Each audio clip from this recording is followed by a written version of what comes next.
Any discussion? Yes, I want to add something to the agenda. Let's change the date first, as of 2021. Change the date. Under new business, we need to formalize a motion that was made on, passed online on April 27th.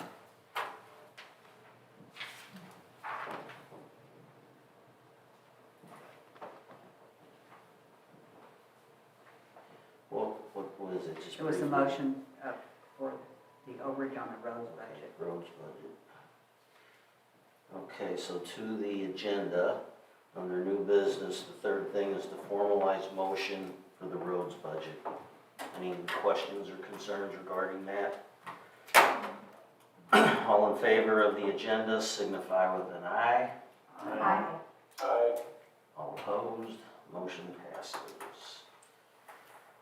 I will entertain a motion for the approval of the open minutes of April 19th, 2021. I'll make that motion. Is there a second? Yep. Al, any discussion? Minutes look okay from April 19th. I thought I went through them. I didn't see anything.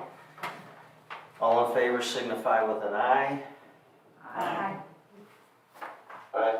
All opposed, motion passes. Treasurer's report and presentation of bills. This is, Yours, Dave. Or do you already have one? You got one? I believe I am. ready? Yes. As of April 30th, we had assets of $1,266,338.11. That includes cash, accounts receivable, all buildings, equipment, roads, vehicles. Total available cash, checking and savings at that point, $745,143.51. Liabilities of $87,806.11. Liabilities are shown on the second page of the balance sheet. Primarily the note payable to Midwest Bank for the truck and the construction bonds, which are refundable to property owners at some point.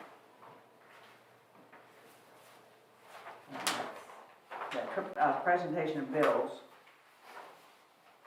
The only thing a little different on there, we paid insurance this month, which is an annual expense for workers' comp insurance, auto insurance, liability, directors and officers insurance, all of our insurance. You see there are 3 checks to cover the insurance. Total is about $33,000. And we paid for fish, $1,700 on the 22nd. All of the other expenses are just the average monthly fixed expenses. I have a question. Okay? On the auto insurances, is it more beneficial to do that on, that we prorate some other insurance or something, maybe that's the county, or would it be easier on us to just pay this on a monthly basis if they would do that? They might do that. It would cost more than if you pay it annually. Well, sometimes they add like 3% or 6%. I can ask. I was just thinking if it was easier on the budget, I'd have to dump all that money. Does it always do this time of the year? Yes, April. We get all our income at one point in the year, so it really doesn't make a lot of difference whether you pay it one sum or monthly. If you were operating with certain money coming in each month, it would be a little smooth to budget it that way. I think it'll cost a little more if we do it monthly. Okay. I can check if you want me to. That's all I have for that. Need any motion from you? I'll make a motion to approve the treasurer's report and presentation of bills. I'll second it. Any discussion? All in favor of the motion to approve the treasurer's report and presentation of bills signify with an aye. Aye. Aye. All opposed? Motion passes. Correspondence report. Deb? Not a lot on the correspondence report this time. We had correspondence received We had board member resignation from Michael Hinkle, and we had verification of liability insurance for watercraft and golf carts from an insurance agent. And then in general correspondence, we had a homeowner send a thank you to the POA board and maintenance, and it was a very nice note, thank you. We shared it out, they appreciated it. Thank you. Okay. Standing committee reports. Admin and legal. So under the admin, it says working through COVID-19 challenges. I will state that the CDC has stated that if you have both vaccines, you do not have to mask. I don't know how we are handling that here. I assume we have relaxed that as well. Jefferson County has, just about most of the entire country has. So if you're not comfortable with it, you cannot enter or not come in to do business. You can still do it through the mail or the drop box. So it's not like we're eliminating those. We're just saying you don't have to wear a mask. Are the girls okay or ladies okay with that deal? Okay. Yeah. Well, yes, they are. We're all still being cautious with Sue's pre-existing condition. Meetings in Jefferson County still have the 6 foot distance. Yeah, I mean, they did say that if you can keep your distance, do it, but they are not requiring masks anymore. I don't even know, I mean, the 6 foot is out of courtesy, I believe, isn't Well, it? they have the chairs set up 6 foot apart at the P&Z. Okay. ACC projects and rules violations going on. There's some boundary line adjustments that are being done. Assessments that we're getting from Jefferson County property sold, and getting ready for the 2021 assessments. Legal, the only thing, there's nothing new on the case, I believe, for those that weren't here last month or haven't had a chance to view the recording, that the current case with the country club, against the country club, the settlement agreement was approved and submitted as an order by the judge. 8 days later, there was another order submitted by Stallo's objection group, and they want a new trial. The judge is considering that order, and we'll have 90 days to make a decision on that. As far as that, that's all I know. I don't know if this falls in line with legal, but the country club will be mailing invoices identical to last year, since the settlement agreement hasn't settled. If there is a settlement, he is prorating the fees, so that's, nothing changes there.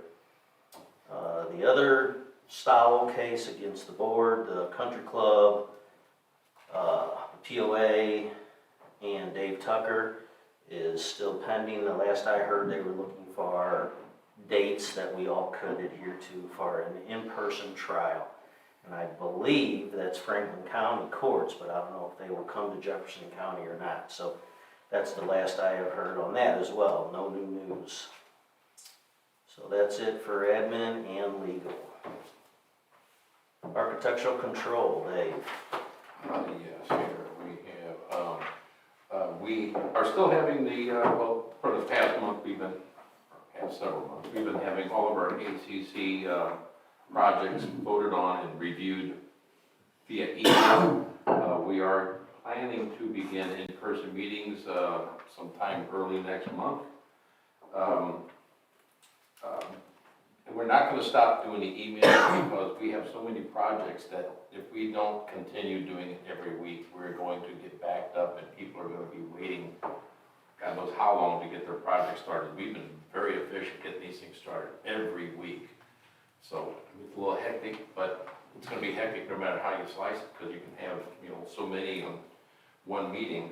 So we will have the one meeting a month to formalize everything from the previous month. That's the intention. It's not been in stone yet. That's still being discussed with the ACC committee. Also, please be aware of the road cuts, because they need to settle prior to the filling so that they don't sink once they are filled with the pavement. They're not too bad at 20 miles an hour, so just be careful. As of May 12th, there are 10 homes under construction, 21 miscellaneous projects underway, including seawalls, retaining walls, decks, etc., all in progress. Be aware of changes made to ACC in 2019 requiring all construction be reviewed by the Architectural Committee. These includes maintenance or restoration to decks, retaining walls, flatwork, and other miscellaneous projects. We're in the process of getting these ACC rules updated and on the new website when it comes online.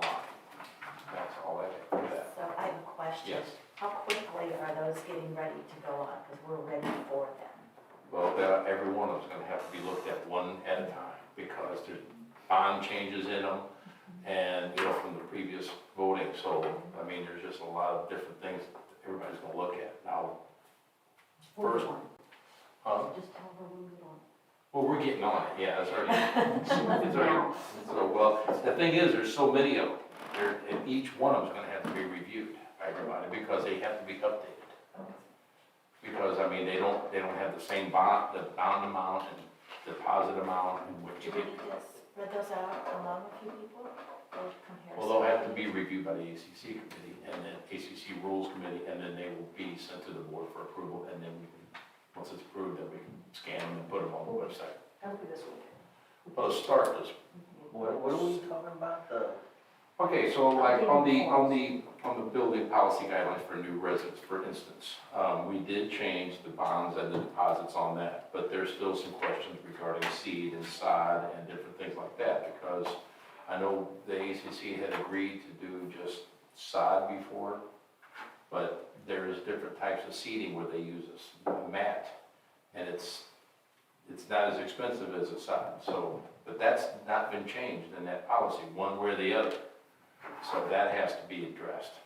And then there's other things with miscellaneous projects, you know, the decks, the retaining walls, sea walls, boat covers, the forms are gonna be online, right? and they'll all be put online. Okay, so we're pushing less than 30 days. We asked, Nikki asked us to have everything to her, well, now it's like 1 week. That was Wednesday, it was supposed to be within 2 Well, weeks. even if you put the old ones up, you can still say they're being, If we could just even mark, you know, under review or something. yeah, So Yeah, 'cause the- so there's the something for building people to look at. policy has already been changed, except for the part about the seed and side, that needs to be addressed on there. So, but anyway, that's just one example of how, each of the building policy things, whether it's, like I said, retaining walls, sea walls, fences, you know, the deposits and things like that, all that will be addressed, because they're not changed yet. Well, my suggestion would be anything that isn't updated probably shouldn't be handed out.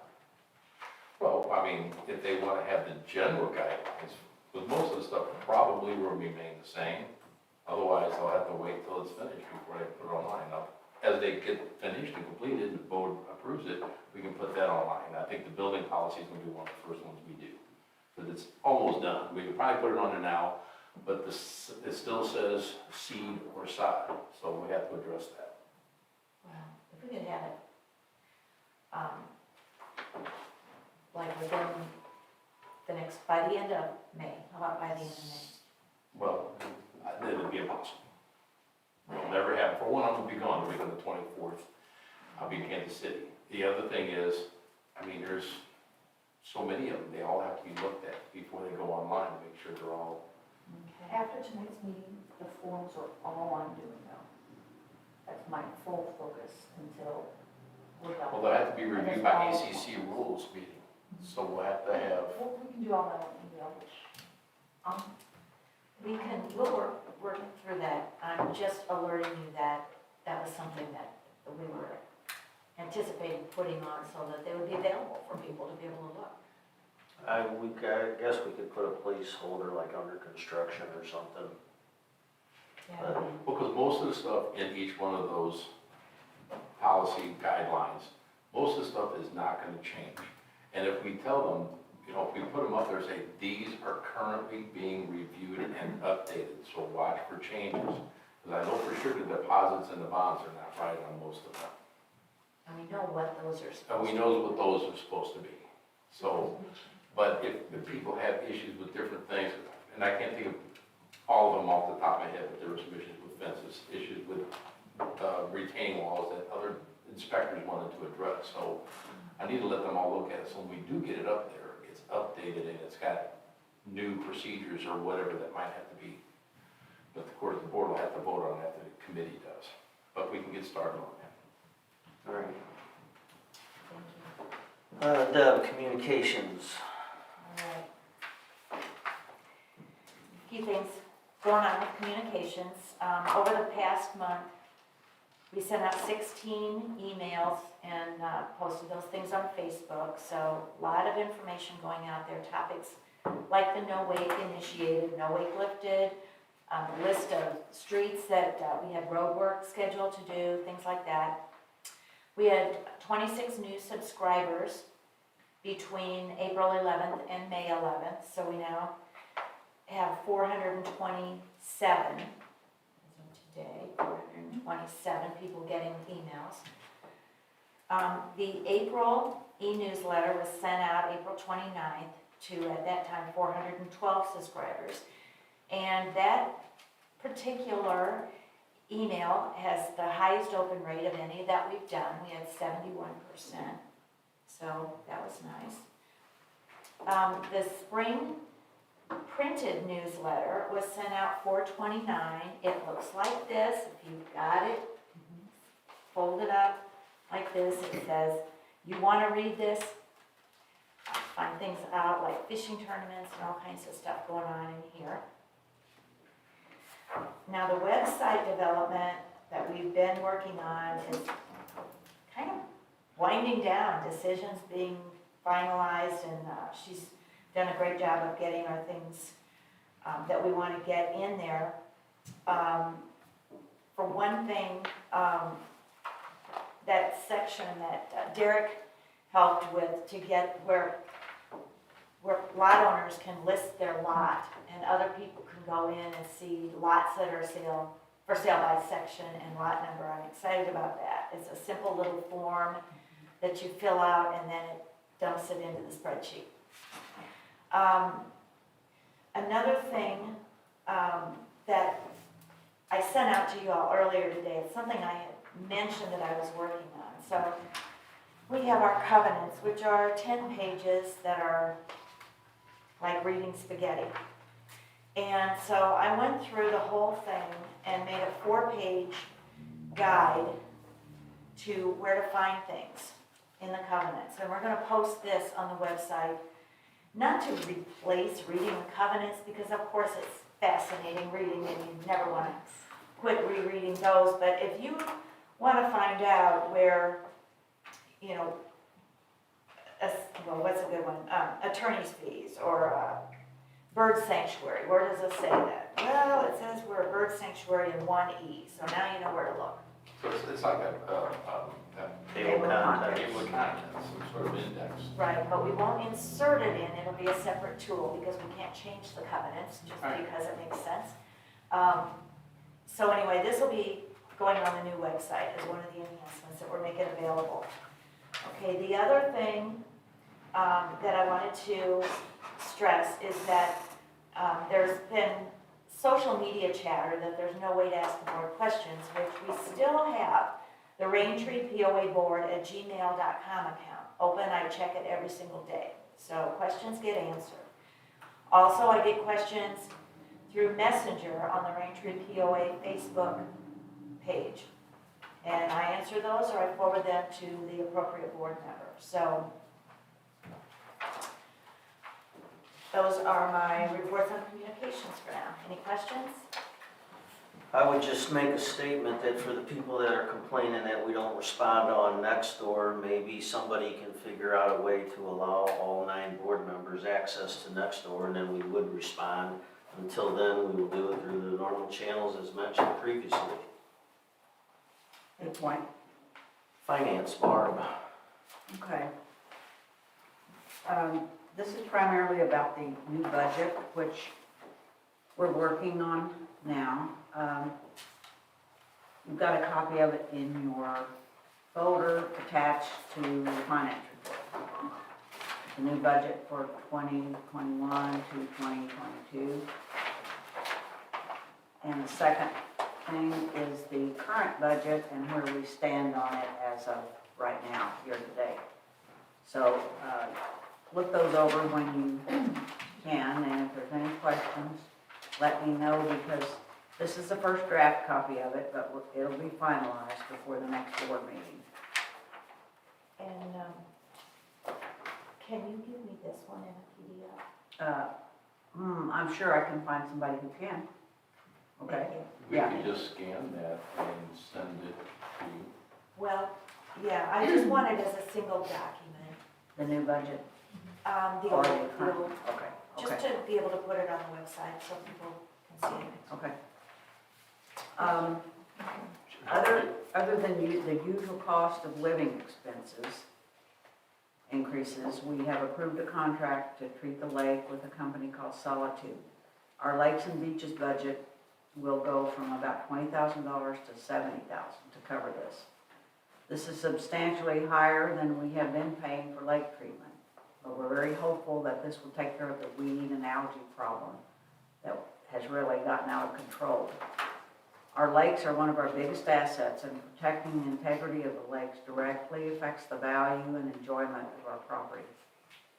In addition to the increased expenses for the lake, over the past 5 years, we've received a total of $1,446,000, an average of $290,000 a year, from the EPA to subsidize our road expenses. That money is coming to an end this year. There are fewer than 12 to 15 properties that remain to be remediated. This means that our roads budget is going to take a hit of about 2/3 of what we have been spending over the past 5 years. There will only be enough funds to repair potholes and the worst damage going forward. Our budget continues to stretch our funds to take care of basic operating expenses. There's no way that services and maintenance will not continue to decline without a general assessment increase. Fixed operating expenses increase each year while our income stays static. The special assessment was a much-needed boon to update our maintenance equipment and security needs, and we thank everyone who voted for it. However, we cannot subsidize regular fixed expenses by having to pass special assessments. Special assessments were designed to cover extraordinary needs, not regular operating expenses. We can't do any kind of strategic planning unless we're able to budget based on a guaranteed income on an ongoing basis. I intend to submit a ballot item this year for an increase in general assessments to be due July 2022. Without it, we cannot do our fiduciary duty to these residents by protecting their interests and providing basic services that they should be able to expect living here. In the end, it's up to each individual to decide if this is needed. I urge you to realize the importance of this. Our standard of living and our property values depend on it. As treasurer, this is not my decision to make. I am only one vote. It's not the board's decision to make. It's up to every property owner, voter that lives here to decide. So be aware and find out what's going on, and hopefully vote for this increase in September. That's it. All right, thank you. I will say that I've had 2 compliments on the lake treatment already. I don't know if anybody else has noticed, but I haven't personally, but 2 people have come up to me and said they noticed a significant difference already. We've only had 1 treatment. Seriously? Yeah. One treatment, yes. That's So- good news, because it's not cheap. Yeah, unfortunately, it does cost us a little bit more, but hopefully they're doing a good job and able to get rid of it. My only other statement here would be on the profit and loss of budget versus actual. Anything that says less than 100%, we need to be a little concerned of. I assume that's just because it's early in the year and not completely Well, this is fiscal year through, end. Boat stickers, golf what are cart you looking stickers. at? Boat stickers? Well, boat stickers are they're 87%, auto stickers are 56%, and what was the other one, construction bond, I mean, Well, auto stickers aren't due until assessments in Right, July, so that's so almost- that explains that. And there's just a few still hanging out there that haven't done that. just FYI. Thank you, Barb. Welcome. Golf cart. Golf carts. In May, we did not have a committee meeting because the one previous, there were 2 people attended and the golf cart registration has dwindled. So there really, I didn't see a reason to hold any meeting and the rest of the board supported that. We currently have 212 golf carts that have registered for 2021. There are still 8 golf cart owners who have prepaid for their registration, but they have not contacted me to schedule to pick up their sticker and to have their cart inspected. Again, I'm just inspecting the insurance card against the cart that you actually bring to make sure that they both coincide. There are still 30-plus golf cart owners from 2020 that have not obtained stickers this year. It could be that they no longer own a golf cart, or it could be that they have a balance on their account and they're waiting to pay their balance before they are able to buy their golf cart sticker. The new golf cart purchases and part-time residents, they are being accommodated without delay, and so far everyone has been beautifully satisfied, and there's been no problem in that whatsoever. Some people have even had the deliveries stop in the back parking lot, and I can meet them up here and hop up on the trailer and match it with their insurance card and get their sticker on before they even get into the gates, which has been nice. A reminder is that only licensed drivers can operate golf carts. That is per your Raintree golf cart agreement. There are actual censures, $100, $150, and $200 for your first, second, and third offense. If you are still driving around in a golf cart without a 2021 sticker, the first offense is $25. After that, it's $100, then $200. If you are found to be operating your golf cart in a negligent manner, the fines are $75, $150, $250. Examples of this would be not all occupants sitting in a seat, driving on the wrong side of the roadway, just general tomfoolery and nonsense. I do ask everyone to please be mindful that we are in the season of having an increase of non-residential truck and boat traffic. These drivers are not accustomed to driving on roads that have golf carts on them. So when they are excitedly driving their truck and their boat to the boat ramp, their typical neighborhood might not have them on edge and be alert to golf carts sharing the roadway with them. So it's up to the golf cart drivers to please be aware of that and pay extra close attention. Stop signs. Always expect the worst. Be a defensive driver, even in your golf cart, please. And that's it. All right, thank you. Lakes and beaches. Lakes and beaches. Just a couple of housekeeping notes. Sand will be delivered on Thursday. The food trucks we have Lutz. They have agreed to come on Sundays, and they will be returning with their barbecue menu, as well as Lutz will be popping in for the occasional Thursday and Friday with a New Mexican menu. We had fish that was stocked last month. Al, if you'll correct me, we had feeder fish that were called golden, Shad problem. okay. I thought they were golden Shiners. shiners or something. Shiners. Okay, golden shiners. Overgrown minnows. Yes, they were. Yes. Buckets, gallons of them, and catfish. And that was very cute. One of my darling little neighbor boys came out to watch, and he was very excited. Then, let's see, up to the boat stickers. As Mr. President was alluding to, we have 380 boats that are currently registered to be on the water for 2021. In 2020, we had 517.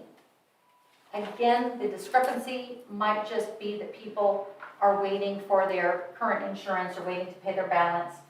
But you do need to have your balance paid, as well as current registration and current insurance to get your boat sticker. The next topic is lake treatments. The first treatment was May 5th. They will be coming the first and the third Wednesday of every month. They will shoot to be here between 6:30 and 7 in the morning. It'll take about 7 hours. This gentleman, boy, smart. Fabulous. He was surveying the topography of the bottom of the water. He took samples. He performed on-site testing. He was creating these little custom cocktails of herbicides and algicides. He sprayed some topical treatments as well as he laid below the water level extended release liquid treatments. The treatments are very specific to the vegetative pocket of each lake. He didn't just go into Summer Lake and do the whole treatment all the way around. When he came across something else that he noticed, he would pull out a different piece of algae.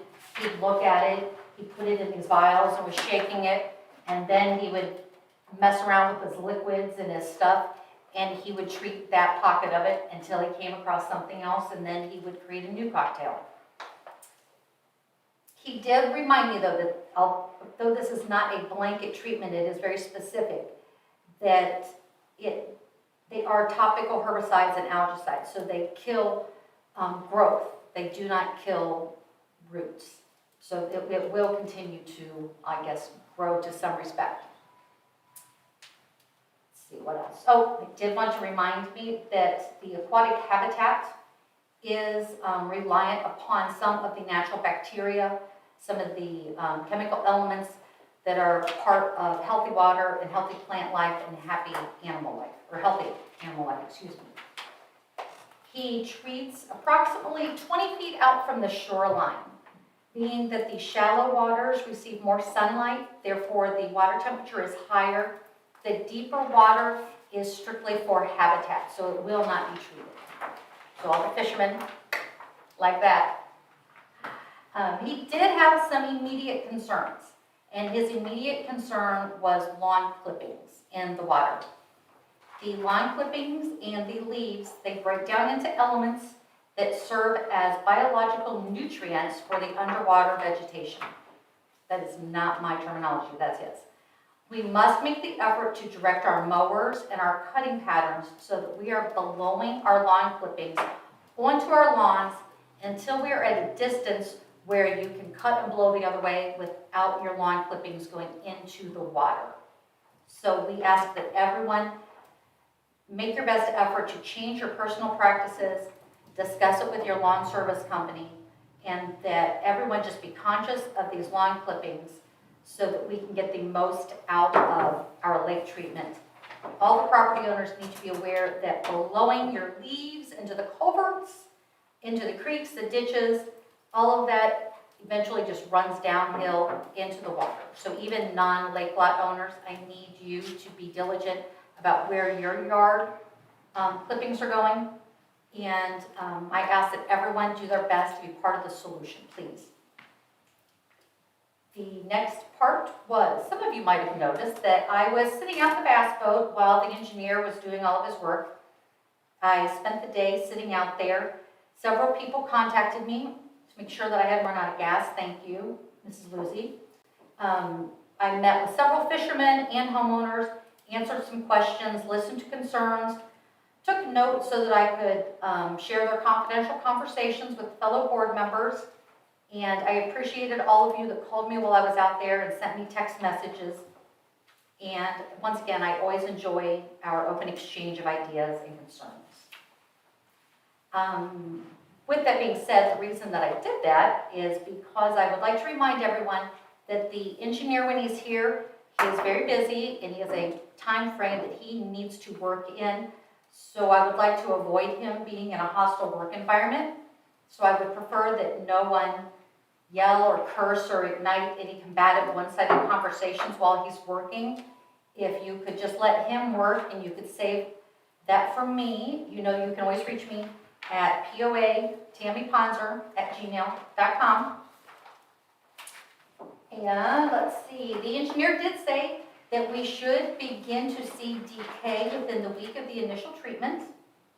And I wanted to genuinely thank everyone for the appreciation the board has for your support, because we're able to move forward with this new science-based approach to treating and managing and improving the health of the lakes, only because of our yearly assessments and because of every property owner's commitment to Raintree and to all of our property owners.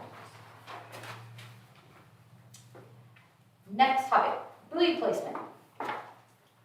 Since being appointed to the Lakes and Beaches, I have spent many hours working with the State of Missouri Highway Patrol Water Safety regarding our buoy placement and how best to keep a small lake like this safe with more than 500 boats registered to use the water, non-motorized boats, swimmers, fishermen, and homeowners.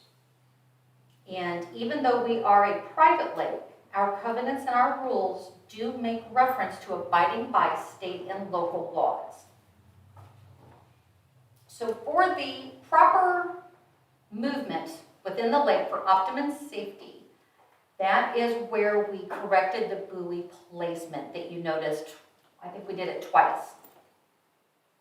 This increases the distance to make safe turns at the end of the lake, as well as it allows space for those people that are pulling tubers and skiers to be able to mount and dismount. We, up here on my little board, what I'm talking about is the buoys end up getting placed in between the red zone and the blue zone. The buoys are placed in the middle as best they can in all of those, and they are inside the cove for a reason. The reason that they are inside the cove is the red area, that is the start and stop area. That allows skiers and tubers to be able to mount and dismount, if you will. Now, the buoys that are back here, you do not drive at 35 miles an hour till you get to the buoy and throw your boat into neutral. That is creating a wake. The no wake is for the entire cove area. The rules for the buoys in no wake is no wake shall be created within 100 feet of the buoy. I repeat that, 100 feet of the buoy. Even though the buoy is back here, you stop creating your wake when you come off of the main channel. This area here is for starting and stopping. By the time you get to the buoy, your boat should not be pushed into the blue zones by the wake that you're dragging with you.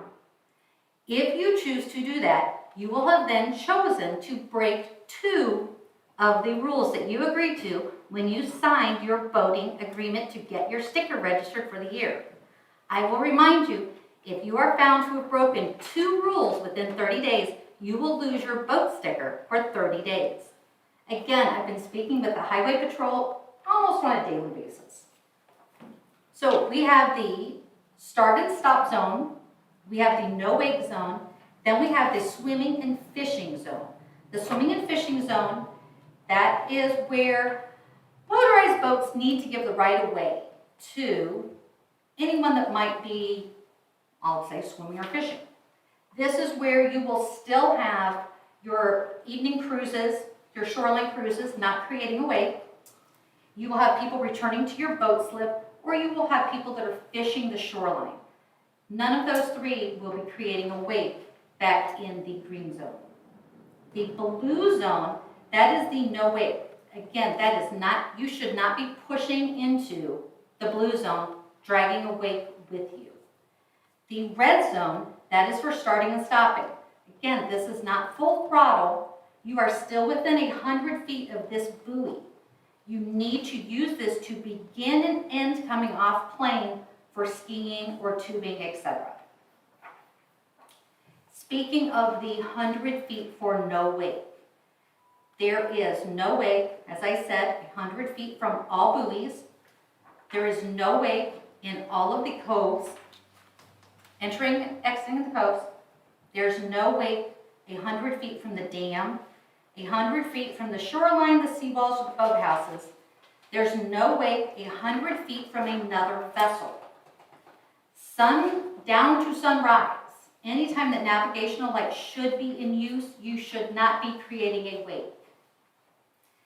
The Highway Patrol, when I asked them how best to address the changes for this, since we were having people that were questioning why the buoys were put in their correct spots, that it truly is for the safety of everyone that wants to use the water. The boaters, the fishermen, the swimmers, the homeowners, everyone. Because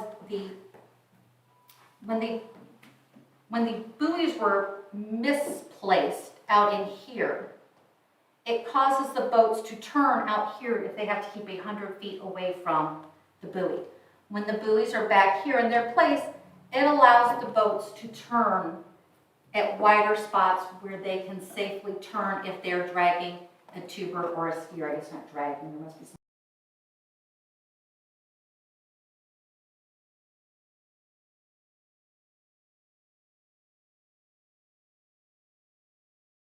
And changed that when the Highway Patrol gives you a boating citation, it now counts as a traffic violation, and it actually affects your driving privileges, your insurance qualification, your insurance rates, as well as suspending licenses. When I spoke with the Department of Natural Resources, their advice for me to enforce this no-wake zone was that it will allow us a better chance of maintaining our dam permit eligibility and limit erosion of the dam, the natural shoreline, and property lines that are owned by POA and boathouses and seawalls that are owned by residents.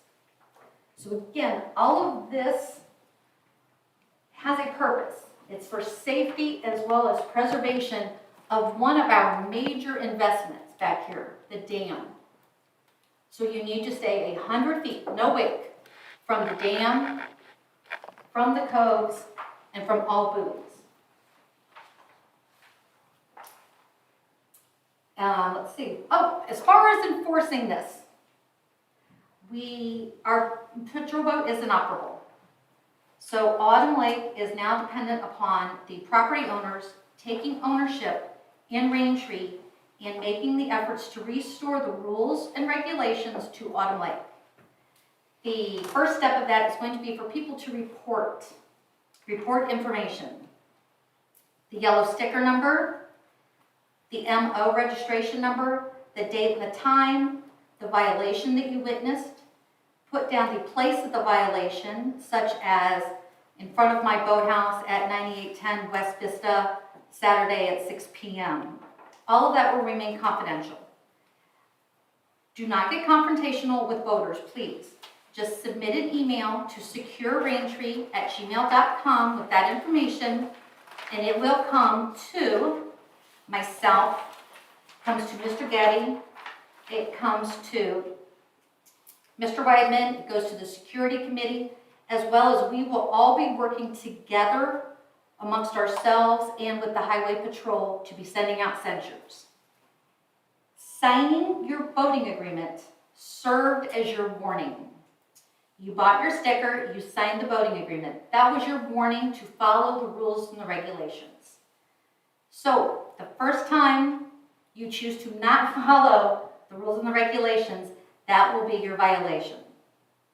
Possible censures, just examples, for not following Missouri boating rules, such as creating a wake within 100 feet of a buoy.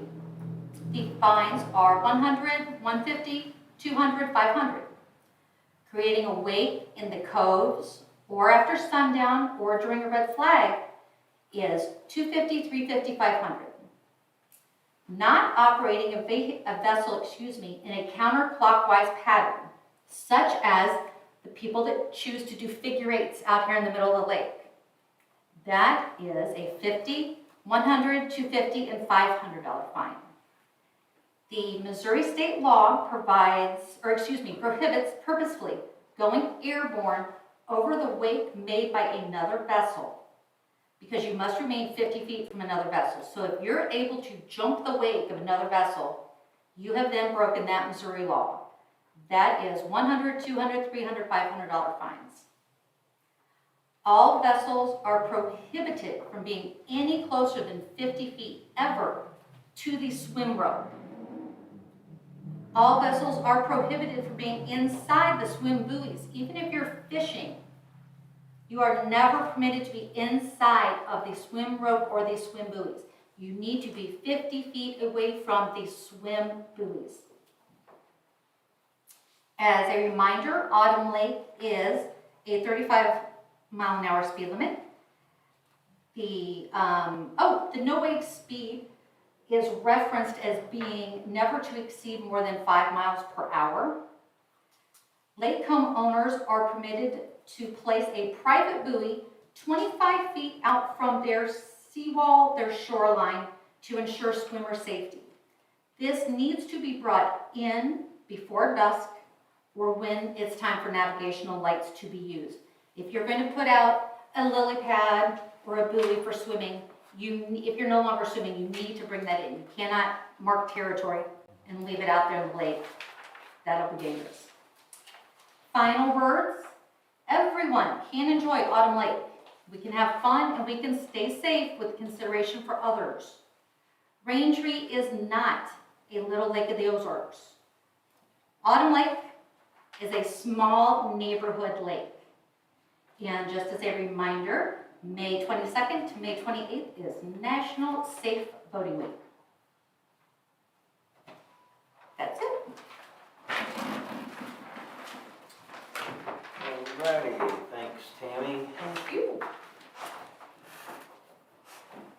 Maintenance. Oh, you want to do it? I can, you don't want to? I didn't know if you had a copy. Maintenance department is really starting to do a lot of grass cutting now. It's that time of the year when weather permits. They completed some electrical work at the POA and the pavilion. Assisted lakes and beaches with resetting the buoys on Autumn Lake. Repaired and relabeled some of the buoys. Cleared debris washed into ditches and culverts from lots due to heavy rain. As a temporary fix, they added some material to the spillway between summer and winter lakes. That's still going, something more is going to have to be done there. We're getting some bids on that. They installed and removed no-wake signage, performed 6-month preventative maintenance checks and oil changes on trucks, removed tree limbs overhanging the roads and causing line of sight issues, made multiple repairs to gates and security equipment, repaired the golf cart, painted new speed bumps. Please remember, as Tammy was saying, dumping grass and shrub cuttings in our ditches is a rules violation and very harmful to the function of the ditches and the health of the lake. One thing to add to that that's not on here, Ameren was in here a few days ago on East Vista. They're replacing the main and secondary lines for service in here. The connections to the homes will be done by a different contractor through them at a later date. That should improve the quality of our output and result in fewer outages. And also Tom is pursuing having the dam mowed with a remote control mower by the Corps of Engineers. He talked to them, he had them out here. That right now, how the maintenance guys have to mow that, they do it with weed eaters because they don't want to tear the dam up by driving the mowers on it. So it's a really labor-intensive job. It takes them 2 or 3 days to get it all done. So we pay we figured between $375 and $400 for our men to get that done. And the Corps of Engineers will do it for about $500. Is that just Autumn Lake or Autumn and Spring? Just autumn is when they looked at because of the dam issues. And they don't mow it every week, every 2 or 3 weeks. So he's going to try it out and see what he thinks how it works. The remote control mower will not tear up the sod and, like them riding it. Plus, it's risky and very time consuming for them to have to do it. And for your information, maintenance guy, here's some quotes that we have for you to review on the mini excavator that we have a special assessment fund to buy. Had a very difficult time finding one. So there's some of those are used and some is new. There's one lease to buy, so just look them over and see what you think. All right. And you can talk to Tom about it when you get done if you want to. That's all I have. Thank you. All righty, thanks, Barb. Mhm. Rules, Dave. You skipped roads. Did I, sorry, roads, Barb. Not a lot. We just finished the work that we had bid with West Paving. They just finished it last week. We also had Merrimack back here to finish the repair on Lake Ridge that they did last October.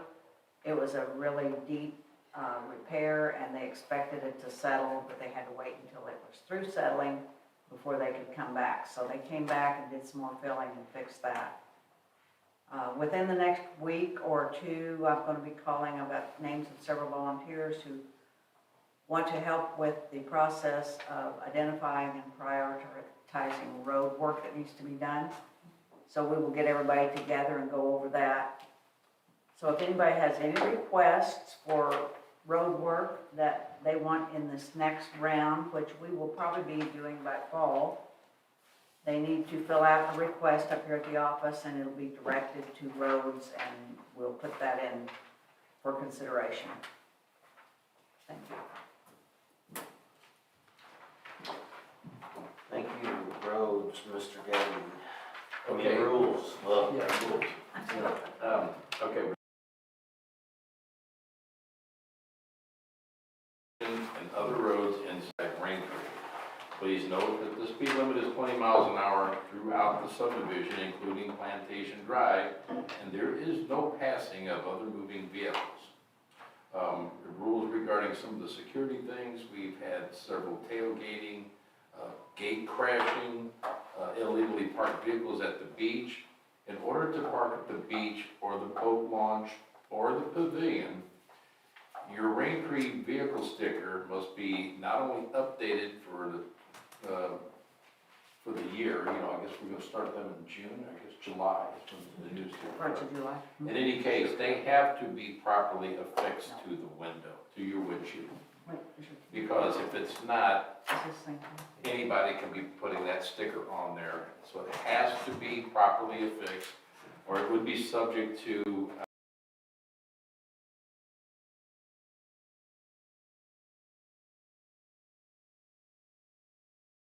sticker. If it's not properly affixed, security has no way of knowing if you're just some person that just keeps it on there, and that's happened. Regarding lakes and beaches rules, as Tammy said, the boats must have a current sticker, even in boat slips and on boat lifts and in driveways. So if your boat is in a boat trailer in your driveway, it should still have the current sticker. Please note that we have quiet time in Raintree. It begins at 10 p.m. and ends at 6 a.m. And the construction hours are 7 a.m. to sunset on weekdays and 8 a.m. on weekends. That's all that I have for the rules. thank you. Chris, security. Very long anything written down, but real quick, a couple of things. We're looking at adding additional security for our summer season. It runs from Memorial Day to Labor Day. David Getty's been filling that out, trying to get some additional staff. Just a note on parking at the beach and boat launch. Make sure that your vehicle has a proper sticker or placard. And also, for those people that have guests with them at the beach or boat launch, guests must be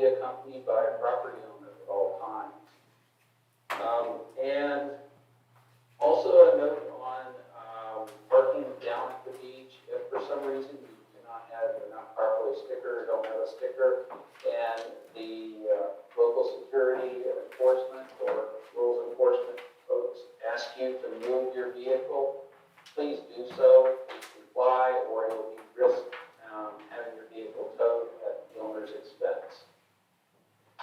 That's all I have. Safe out there. Chris, while you're still there, I just want to ask, would you please add Al Wyman to the secure Raintree emails? Oh, sure. Thank you. Yeah, Because he's going to be helping with me and Tammy get, because there's so many violations and photographs on them, we're going to try to divvy them up and go through them. got it. Understood. Thank you. All right, that concludes the committee reports. Any questions on any committee reports before we move on? Being no. Unfinished business, ballot suggestion reminder. This is just simply a reminder that if you do have any ideas about changes for covenants or bylaws, please submit them to the board by 3 p.m. on Friday, May 28th. And that will give us a couple weeks to look at them and make sure we understand them, but before we review them in the June meeting. But if you do suggest something, it would be really helpful if you could come to the June meeting, especially now that we're open and it appears that we might have seats available. So that would give us the chance to talk with you about your suggestion if we don't understand it. And that could avoid your suggestion just being set aside, because we have to get those decisions made in in June. And send them on to our attorney for review, because things start happening toward getting ready for the annual election with that June meeting. So if you have ideas, we'd love to hear them. Submit them in writing before or no later than 3 p.m. May 28th, and then come to the June meeting and make sure we understand them. That's the reminder. Thank you. My suggestion to that as well would be like we do the ACC, if they include a phone number or email address, we can all kind of powwow ahead of it, so if there are any clarifications, not only being here, that they'll be resolved, and then we can actually vote on it with educated information. So any more unfinished business? Okay, new business, proposed budget. Okay, I already went through that mostly, but for all of you who are committee chairs, look over the budget, the new budget, proposed budget, and see if everything's in line there. Like I said, the lakes and beaches amount was increased, and some increase on communication expenses. So look your committee stuff over and see if you have any questions about it or requests. Because I'll need that information in time to get it in the final budget, which will be submitted at the next meeting. Yeah, so if you are one of those committees that has an actual budget, I would suggest getting something to Barb versus getting nothing or her filling it in. So anybody that needs money, lakes and beaches, lakes and beaches, maintenance, security. I'm looking at Chris right now, so. I'm going to let you know now that I am going to request that we do 4 printed newsletters next year instead of 2. Because as happy as I am that we have 420 some people who are getting emails with all this information, we do the monthly e-newsletter, but that's close to 2,000 people who aren't getting anything except twice a year when we send out the printed newsletter. So I don't know That's under administration. That's an expense under administration. It's not actually under, like, your communication committee. It's under administration. So if you want to increase that line item budget under administration, do we need to vote on that, or is Is this for next year? this for 2021 to July. 2022? I would just say that, I don't know that it needs to be voted on. I would just say submit your budget to Barb. And I did that. Done. It's in there. It's in there. It's in there. It's under administration. We increased the website expense to cover the new website expenses, and we increased the newsletter.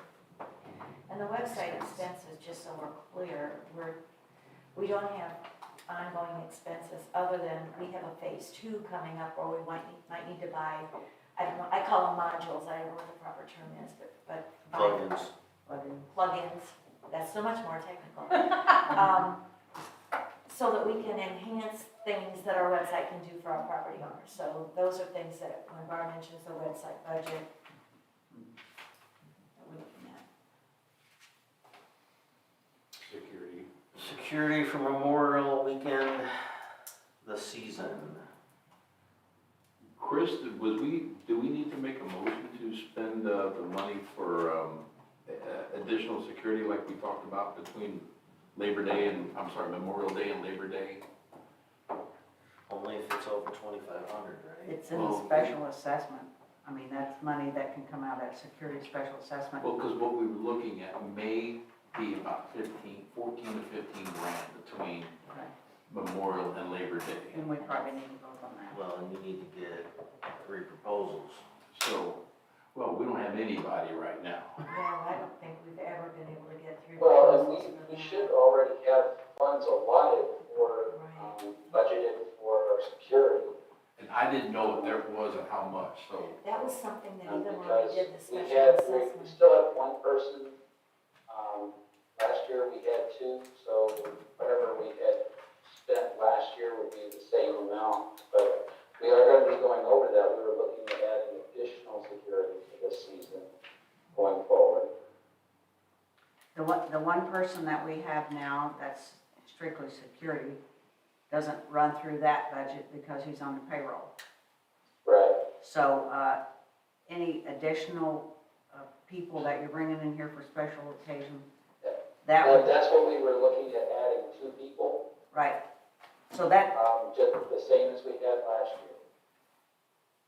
So it should fall under our same budget. Whatever, we're trying to stay within what we spent last year, during that season. if you will look at your budget, first draft of your proposed budget, last year it included all of that equipment, that new cameras and so forth. That was budgeted in your regular budget last year, but it's not in there this year.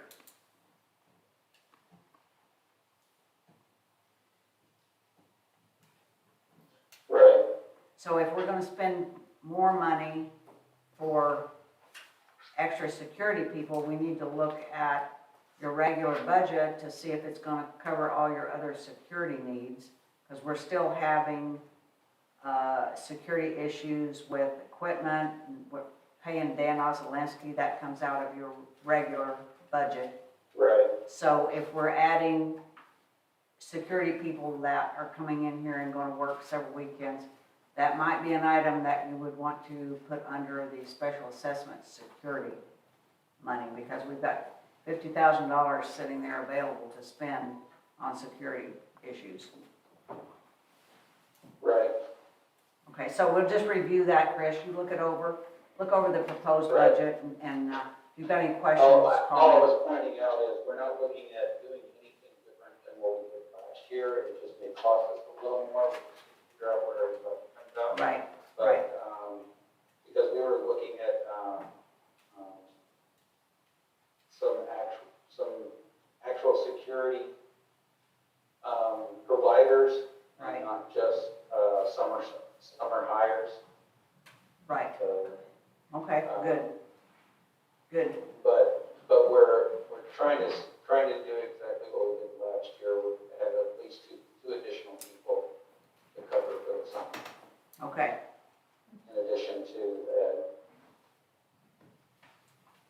Is there any infrastructure we need to look at, Chris? Adding to? I think we're pretty well good on replacement, right? I think we're pretty good on the cameras right now. I know we had talked about purchasing some, we already approved, but we have purchased additional spares, some additional spare equipment to keep the security system up if one of the key components goes out.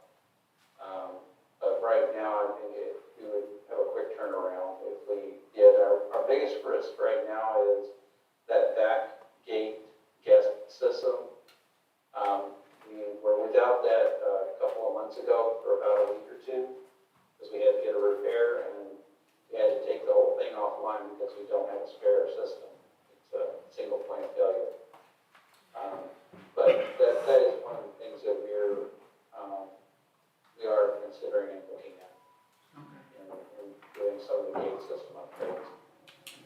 One of the things that was pointed out to me about the gate system and the card system, a lot of people are wanting to see that kiosk at all the gates, and I'm sure you're well aware of this, but there was actually a point made, and this would probably be above and beyond what's in that special assessment for security, but maybe the maintenance department can help out, maybe it's a 2 or 3 year process.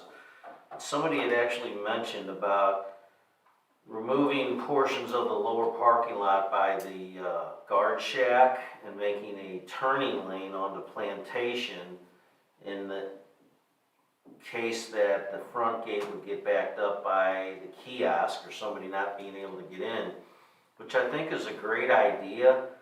My only concern is it would almost have to be a 2-lane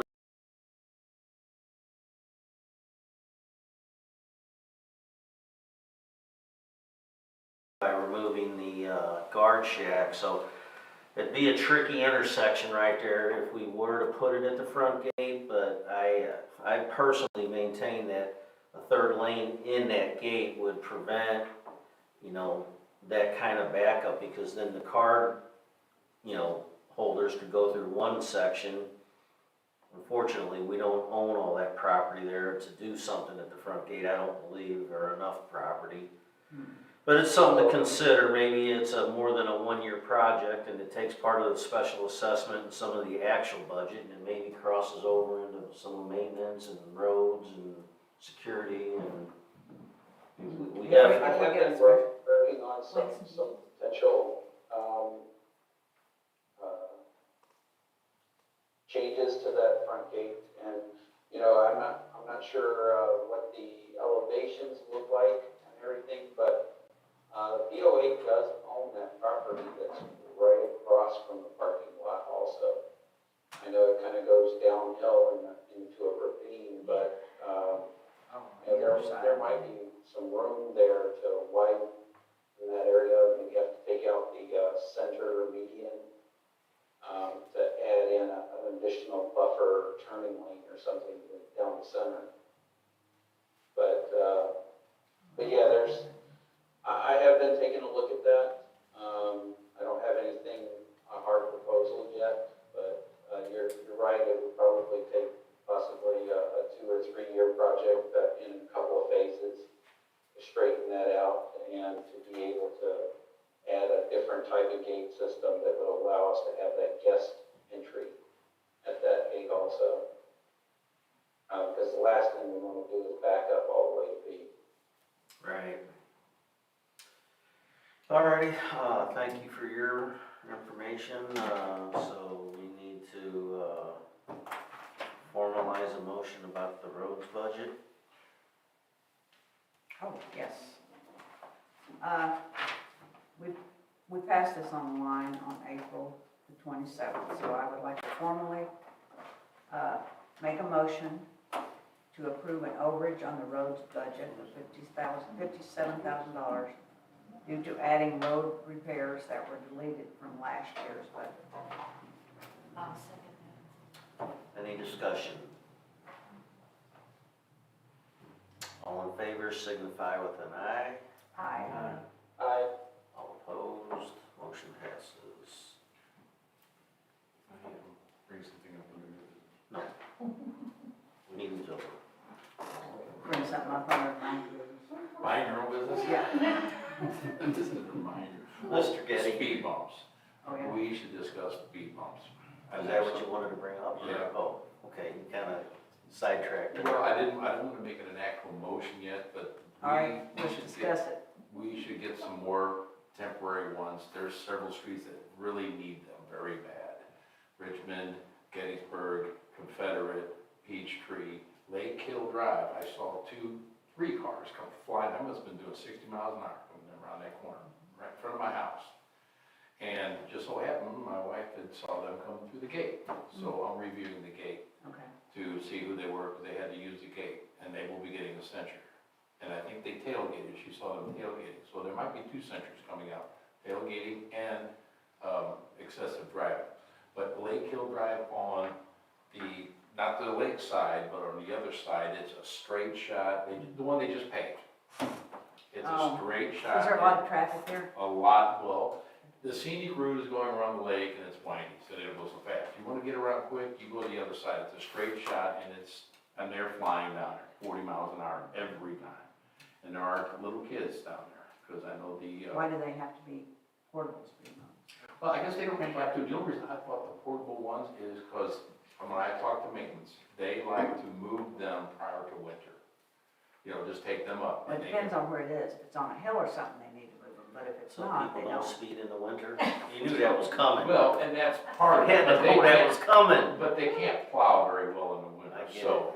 And the thing is about it being portable is also they don't always have to be in the same spot.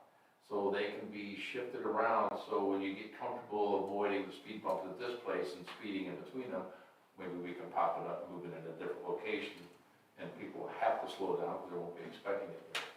But they're Will probably. you write up each one of those locations? I could look up those, Okay. well, I got the streets here, I can get with Tom to figure out exactly where, but again, I don't care if they're permanent, I talked to maintenance, I think they would prefer portable ones for multiple reasons, so they can pick them up and move them. Now, didn't we talk about didn't we talk about the portable ones actually are harder on the streets? They are. Because you have to bolt them in, Yeah, they have to get, and then you have to, when you Piece take of them rebar out, it breaks up usually. the. they get a peg, some sort of pipe that. I will tell you, I have firsthand experience, and I know it got shot down on next door, whatever was talking about it, but I have witnessed it both in the state of Colorado and here in Missouri. They're called speed humps. Mhm. Now, I will tell you, the Yeah, money we Arnold. spent on these out here, the one ain't doing squat. It's so low to the ground, and I know you had mentioned about it needed to be higher, but people were complaining about hitting their cars. Slow down.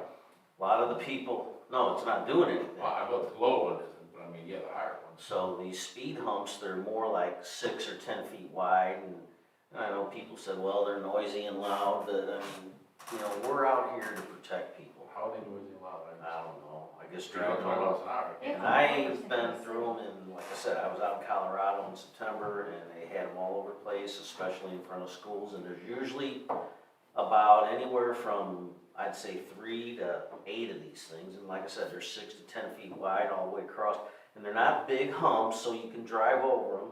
It's just kind of aggravating if you gotta keep doing this, so You only can put them, you have to put them so far apart, right, according to the fire The department. other thing is on the temporary ones, this fire department is a little more lenient on temporary ones than they are permanent ones. Well, because they're planning on you taking them out in the winter when it's slick.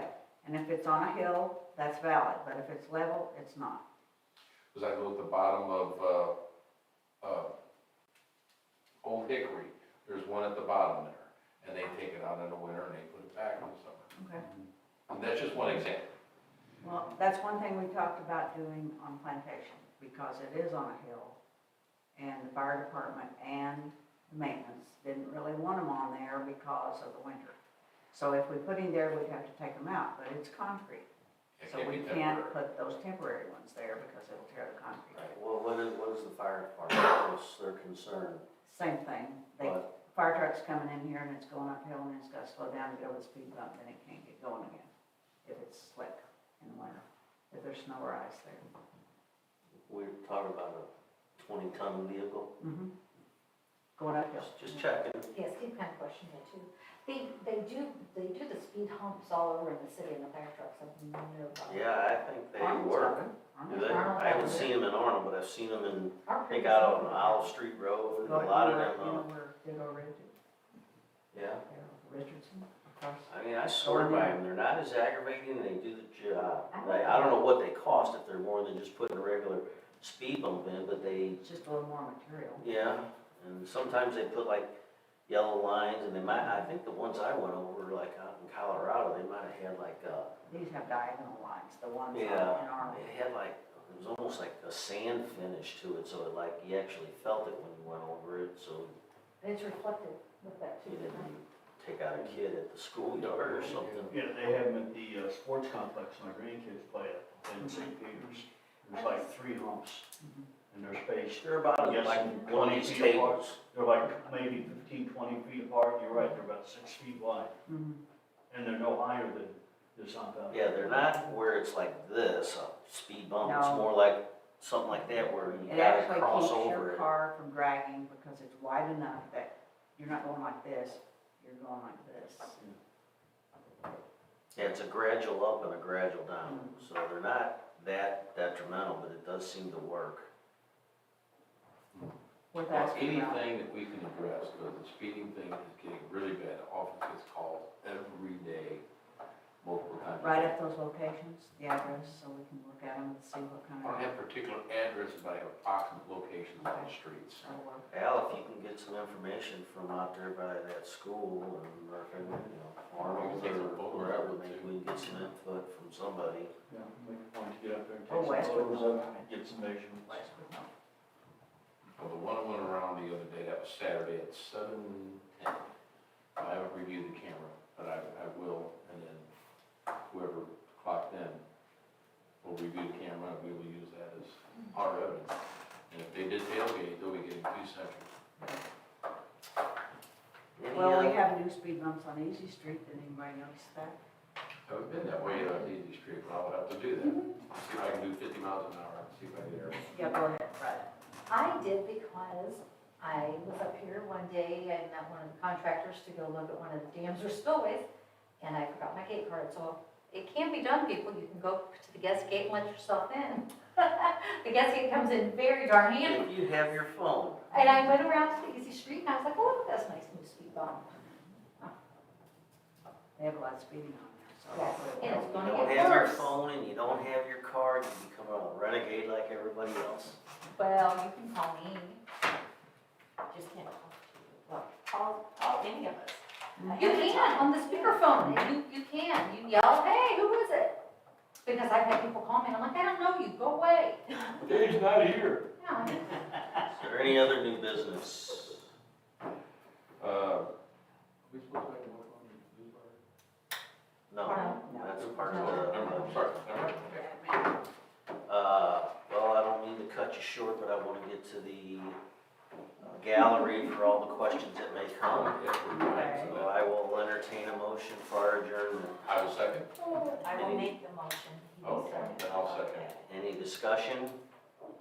Meeting, all in favor? Aye. All opposed? Meeting adjourned. So for the record, we have one in attendance tonight, and I can just tell he has got a ton of questions. Not really. First off, I'm Mike Jordan, live at 29 Jerry's Point. I want to thank you guys all for dedicating your time. I know it's a job that's very much needed, but not always appreciated, but a lot of people do appreciate you guys. I've actually been out here about 11 years, and I've been heavily involved in lakes and beaches the whole time. And obviously for the last year or so, we haven't had any meetings. I was wondering, when are we going to get back to having lakes and beaches meetings? Well, I'm still wrapping my mind around a lot of information, Mike, I'm sorry. I don't know, Mr. President, do you have any thoughts on that? Because, or Al? I'm still just, it's been a 30 days that Mike, I've how long had has it. it been since there has been a meeting? Oh, I would guess, actually, I don't think I've hardly missed anybody. I think the last one I did miss, and this was probably almost 2 years ago. Say, I don't remember the meetings, but that would have been Dennis, wouldn't it? Well, I had one last year, Dennis had one 2 years. Generally, Lakes and Beaches meetings generally about once a year. Usually twice, but Maybe- a minimum maybe of twice. once, usually. And generally, the people that have been there, you've been there, Frank Heinrich's been there, and really one or two other people on that. And it's the topic of discussion during those meetings. It generally have been, you talked to Frank, are we gonna put fish in there, when we're gonna put them in there? I never really had a formal agenda on the thing. There was issues about, whether the swim rope needed to be moved or something like that, we did that years ago. So, again, I don't know. Let me ask you, what agenda items do you think Lakes and Beaches needs to address? So I think one of the biggest issues on our lake is wake boats that fill with ballasters. I mean, that is huge. And personally, I know Tammy went over everything about the buoys. It sounds good on paper, but, I mean, I've been a boat owner for 39 years, and most people don't stop until they get to the buoy. That's why I'm hoping that everyone sends me emails with complaints. And as far as the ballast, fill on the ballast, I think that has to be decided. Unfortunately, Lakes and Beaches, the board can't say, no, you can't do that. We can't tell people you can't bring this boat in here unless they've got one or two very specific things that are written into the covenants. And one of them is like, that I can think of, is like a jet boat with the exhaust above, I think it's above the water line. That's in the the rules. That's the only rule. There's nothing in there about ballast. Now, come this fall, with the board's permission, there'll probably be at least one ballot item if the board approves it. Isn't that something that can be just put into rules versus being put on the ballot? Are you referring to like filling the ballasts? Yes. Well, we've discussed that, and we probably could make that change to the rules or add to the rules.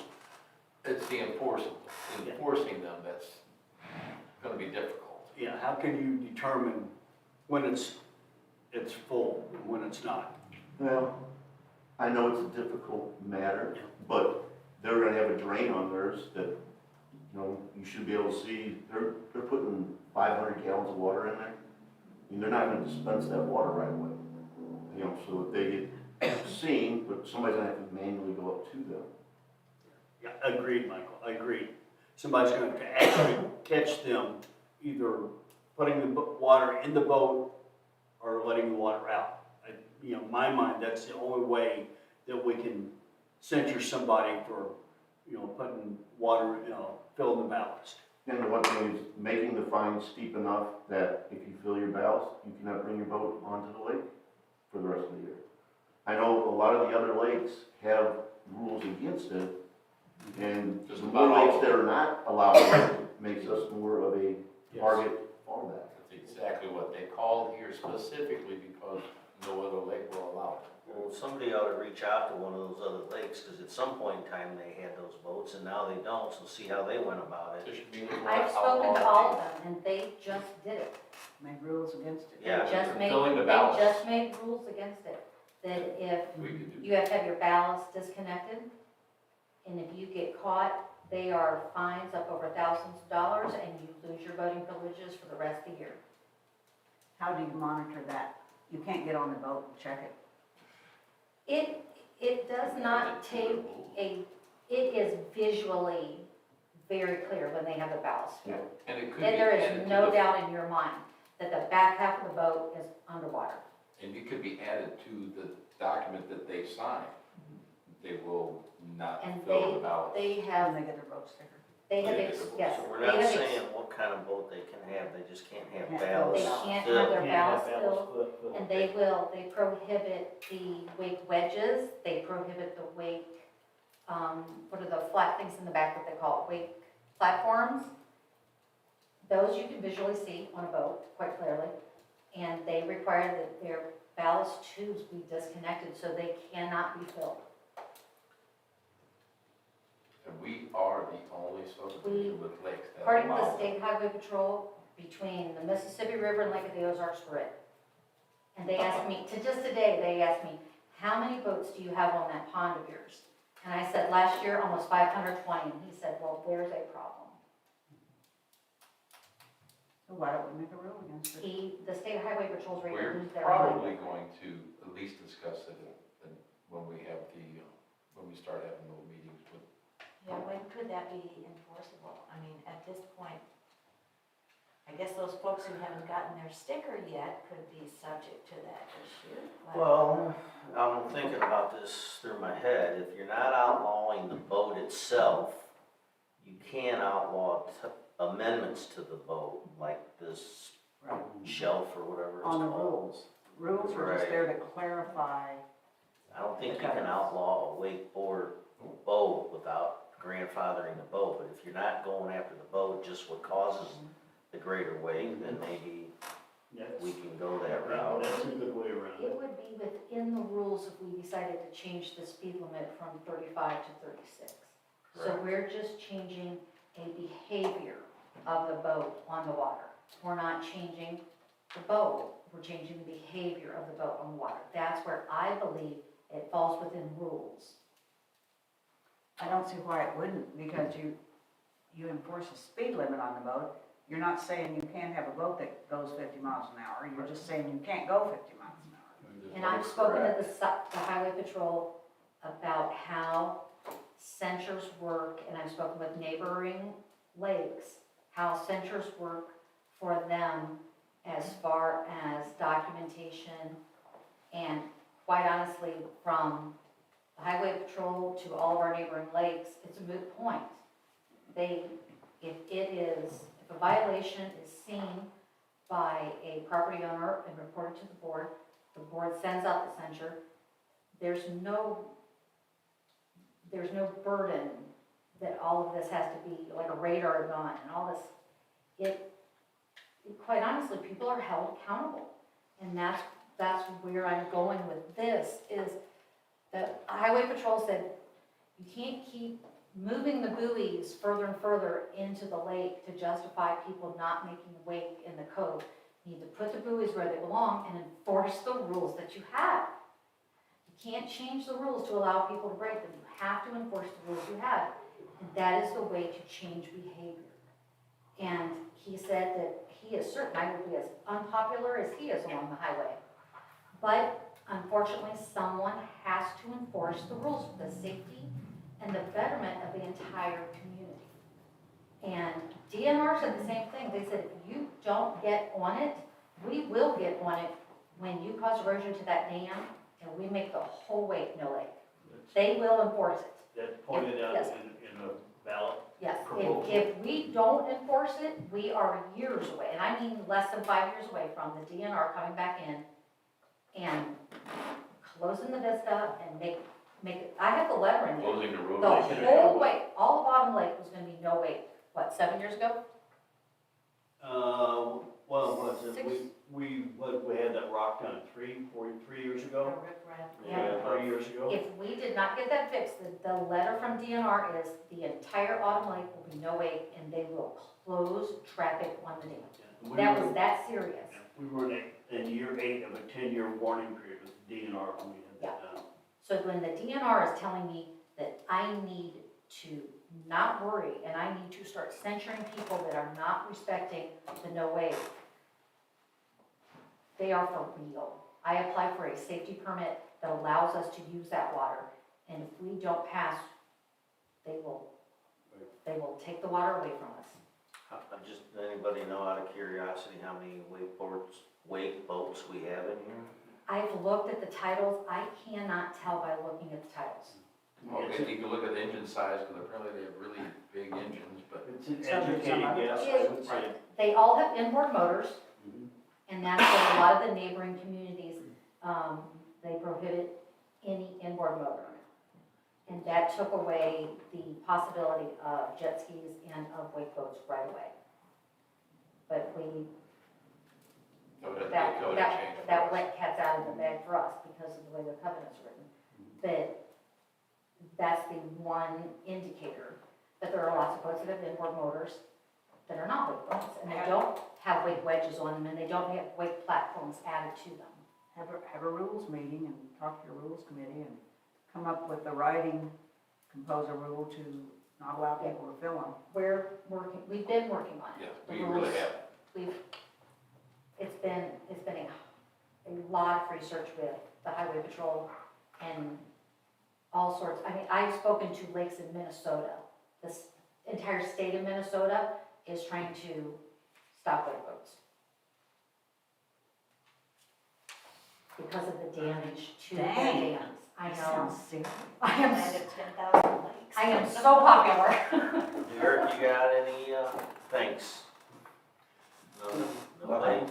Really. How many attendees? Were we online? 57. So I will say one last thing, if nobody else has anything, even though we are not, or at least I am not responding on Nextdoor, I do pay attention to it occasionally. And I want to personally thank, and I believe the board feels the way I do, a big thanks to Nancy Gow for the kind words that she said, and everybody that thanked it and liked it and loved it and agreed with it and spoke about it. So thank you, Nancy, for that great paragraph as a comment, and anybody that was involved in that on a positive note, I definitely appreciate it. It was, if you I'll didn't, second that. you didn't get to read it, go back and read it, and it was heartfelt. Yes, ma'am. Along that same lines, I would like everyone in our community to understand that we have, sitting back here quietly behind the cameras, an artist that is able to bring all of this to you, as well as, when you see this new website, you are not even gonna recognize me. I don't have a wrinkle anywhere on my face. I look like a teenager. And he came in and he set up everything, and we look sharp. Even the gentleman, no offense, but he brought out the best in all of us. And Derek, oh my God, like, I can't thank you enough. I mean, Talking really. about the pictures. The photos that he gets, when you see them, you will just, I color my hair once a month. I color it on Derek Mondays. I color my hair the day before. So I try to bring my A game, and he brought it out. We all looked fabulous, didn't we? He's got Photoshop. He's been Well, sure he did. I asked him to make me look like Mizzy and Margaret, and he almost pulled it off. So thank you to Derek for Thanks, everything he Derek. does. Thanks, Eric. Appreciate the work you do. One other thing that I should have mentioned earlier, and I'm sorry I didn't, but thank you for reminding me, is that we have the yard sale still coming up on June 19th. And Nancy Gow has been organizing that, and I know some of the other members of our events committee have volunteered to help, as well as several other people, and thank you to everyone who's volunteered. At one point, if you have volunteered, please take it seriously. Because if you back out at the last minute, it's really hard to get all those signs up, and somebody has to be here to manage the traffic and hand out the maps. So we appreciate your volunteering, Nancy. We appreciate you. Yes, we do. And everybody get ready and register for a yard sale on June 19th. Anything else? Going once, twice? Done. Hang on, Chris, can you hang on a